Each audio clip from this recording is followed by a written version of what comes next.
Assalamualaikum warahmatullahi wabarakatuh.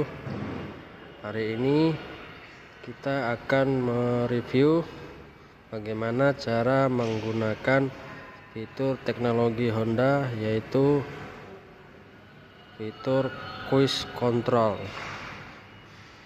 Jadi nanti kita akan simulasikan bagaimana cara memakainya. Yang harus diperhatikan dulu, cruise control itu aktif atau bisa dipakai itu di saat safety belt itu dipakai atau dipasang seperti ini. Nah, itu selanjutnya baru bisa kita praktekkan gimana cara memakainya. Jadi saat memakainya nanti kita hidupkan dulu mesinnya. Kemarin jadi arus jadi belum masuk, selanjutnya hidupkan kembali, lalu selanjutnya tekan rem, baru kita aktifkan engine startnya. Jadi di saat kita mau aktifkan cruise control, yaitu di saat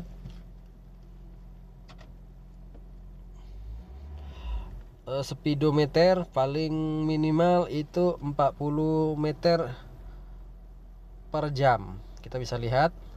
Jadi di saat sudah minimal di atas kecepatan 40 km per jam, baru kita aktifkan cruise controlnya. Jadi kita bisa lihat cruise controlnya ini aktif. Itu setelah jalan itu 40 km, minimal 40 km per jam. Baru setelah udah aktif cruise controlnya, baru tinggal kita aktifkan setting.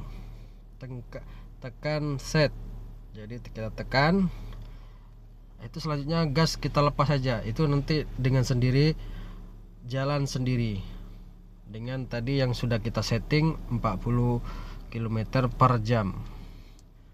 Jadi nggak perlu kita tekan pedal gas.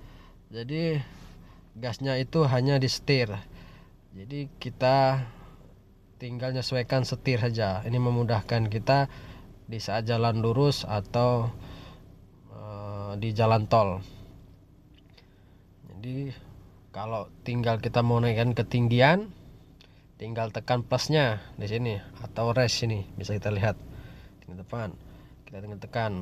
Terus kalau mau turun tinggal tekan tombol set atau min di belakangnya, di bawahnya ini. Jadi tinggal sesuaikan aja. Kalau mau naik tinggal tekan plus, kalau mau turun tinggal tekan min. Jadi begitu cara memakainya. Memudahkan kita. Jadi fitur ini dia akan nggak aktif apabila kita pijak rem. Itu jadi akan normal kembali. Jadi tidak pakai cruise control lagi. Jadi secara normal pakai pedal gas di kaki. Sekian review pagi dari saya. Assalamualaikum warahmatullahi wabarakatuh.